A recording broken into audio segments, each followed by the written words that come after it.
Call of Duty Modern Warfare 3's campaign. Wow, what a disaster. I bet you've probably all heard by now that this campaign has gone down possibly the worst of any campaign that's ever been released in Call of Duty's long history. But why is that? Let's talk about it and get straight into my review of Call of Duty Modern Warfare 3's campaign. Make sure you subscribe and let's get started.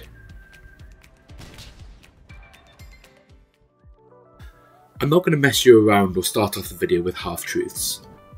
Call of Duty Modern Warfare 3's campaign is truly horrendous.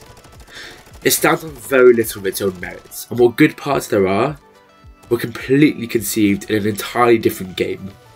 That's a problem.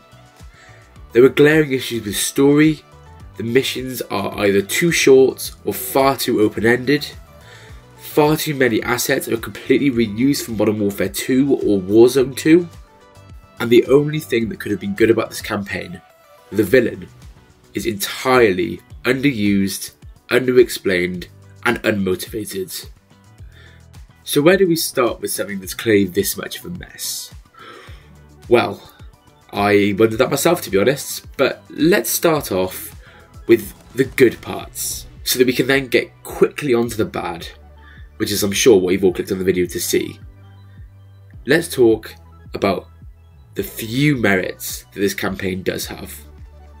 So if you were to ask me, should I buy this campaign for the gameplay? I would say no. For the story, I would also say no. However, if you would suggest to me that you want to buy this game for the characters, I'd say maybe. Simply because this game does still continue on the stories of the same characters that we grew to love from the first Modern Warfare game. Of course, I'm talking about Soap, Gaz, Ghost, and Price, as well as other characters such as Farah and Laswell, as well as the unlikable General Shepard, and of course Makarov. Makarov I'm actually not going to talk about in this section because he actually comes under the weaknesses section of this game, which is a great shame because Makarov has actually played incredibly well. That's actually one of the few merits that his character does have. He's played incredibly well, and it would have been an incredibly convincing villain had it been used right. So anyway, back to the other characters. If you enjoyed the banter between these characters and the character arcs that they went through in the first couple of Modern Warfare remakes, then you more than likely will enjoy seeing these characters again. I love the first two Modern Warfare campaigns, so these characters suited me fine. The only problem is that they were using a story that was entirely underbaked. The other very rare positive that you can take from this game is it is actually one of the prettier Call of Duty campaigns, which is a miracle considering how bare and dull the main multiplayer looks. Of course, this natural beauty of the game never comes to be fully realised due to how short the campaign is. However, if we're going to list positives, then graphics are most certainly one of them. Let's then also talk about some of the half-baked ideas that could have been good, such as the more open-ended missions. Because I'm all for more open-ended missions in Call of Duty campaigns, but this is absolutely the wrong way to do it, and it feels far too integrated within the Warzone narrative and the Warzone gameplay systems. Stuff like armor systems and reusing of the new Warzone map. Those things don't belong in a Call of Duty campaign. Simply because if the moment you include armor systems in the Call of Duty campaign, then you make the game entirely too easy. Call of Duty campaigns are supposed to be difficult, they're supposed to be, you are a single operative alone in a mission where you can die within just a few shots. So it's all about being careful. The moment that you include armor into that, you take away that feeling of one-shot precision, which means that you can then feel free to run out into the open and be shot, and it basically doesn't matter.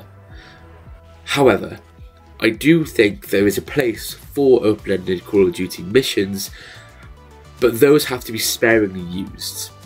That actually leads us into the negatives of the campaign, which we'll talk about in the next section.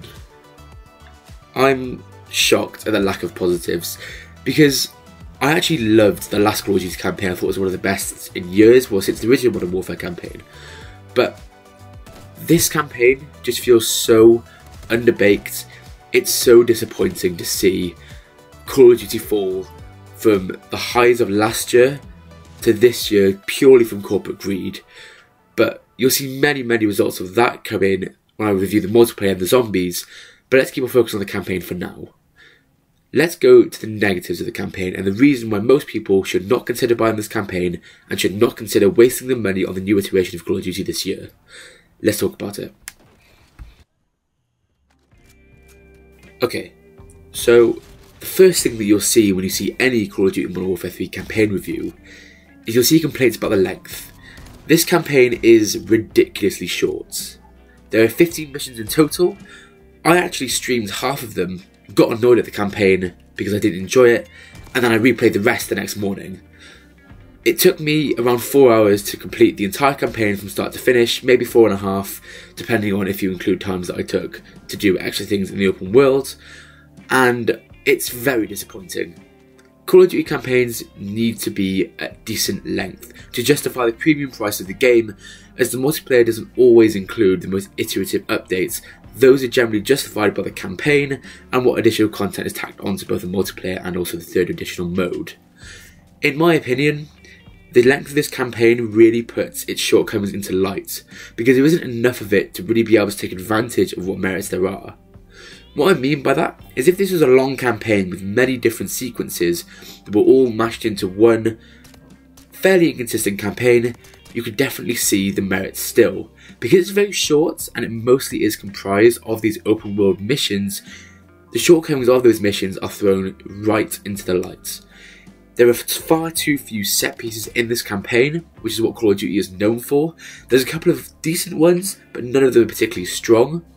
Even the no Russian sequence, one of the most famous Call of Duty sequences in history, is aped here, and it totally falls flat because it is delivered with absolutely no consequence, and it almost seems put in there just to justify the ending of the last Call of Duty campaign, in which we saw the no Russian text on a phone, which we're then assuming led us straight into this campaign.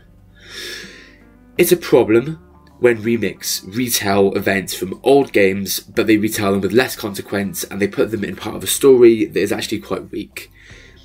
The reason that the no Russian sequence in this game falls flat is mainly to do with how poor Makarov is as a character in these games. And by these games, I mean the last two games, because he was an incredible character back in the day, and it actually shows because he's played incredibly well. He's smug, he's sneery, he's quiet but menacing.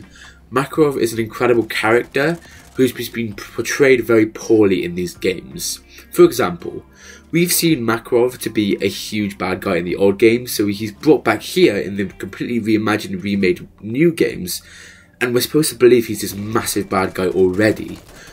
We don't actually see anything that would justify him as being that big evil until over halfway through the campaign, and even then, he's not given any sort of motive, or we don't even learn anything about his means. You know, because every bad guy has to have three things that are incredibly important to his story and his character development: motive, means, and opportunity. We see his opportunity, but we have no idea what his motives are, and we have no idea even what his means are until 3/4 of the way through this campaign. Which means that most of the time when we're playing as these characters doing these missions, we have no idea what we're playing for, and it makes it incredibly frustrating to try and keep up with the story that we've got actually no idea why it's important. It means that the stakes of the campaign feel very low, and it's very disappointing to see what could have been an incredibly good reveal of an old character brought back and refashioned into a new light, and he's basically just thrust into the front like he's some hugely evil character that we should instantly care about.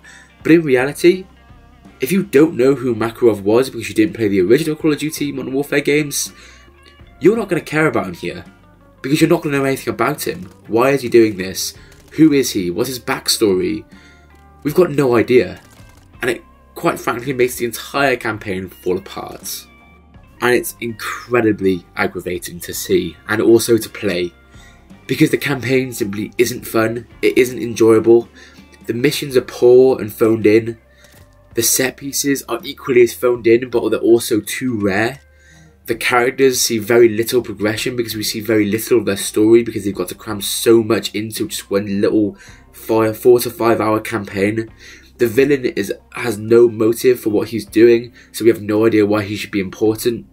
There's almost no continuation whatsoever of last campaign, which is incredible, apart from the odd reference, and even then, it's not used properly, because when the big reveal does come, the payoff is so small. And even when that happens, we're not even seeing why the payoff should be what it is. And I'm obviously not going to tell you exactly what the reveal was and what the payoff of that reveal was also, because I'm not going to spoil the campaign for you should you choose to play it. But all I'm saying is don't expect a dramatic reveal, because there really isn't one here. And when there is a reveal and it's not dramatic, it has very little reason or any sensibilities behind it that would make this reveal make any more sense. I'm actually really struggling to talk about this campaign with any enthusiasm whatsoever, because I genuinely have no faith in it at all. It's incredibly disappointing that this was a $70 game, and it's even more disappointing that this could have been a DLC and we could have seen a proper continuation of this campaign the next time Call of Duty decided to release a big release with a year gap. And instead we've ended up with this half-baked, under-delivered, lazy campaign that feels tacked on and feels like it was released purely to justify the cost of the base game. Anyway, I want to know what you guys thought of the campaign, so check it in the comments below. Subscribe if you enjoyed or agreed with any part of this review, and remember to like the video and put notifications on so you know when I stream. I do stream 3 times a week, so be sure to check in for that, and I'll be reviewing the multiplayer and the zombies mode very soon. Anyway guys, with that being said, I will catch you all very soon for the Call of Duty Modern Warfare 3 multiplayer and the Call of Duty Modern Warfare 3 zombies reviews, which will be releasing in the next couple of weeks after I stream them live on Monday nights. So with that being said guys, I'll catch you all in the next one. Bye bye.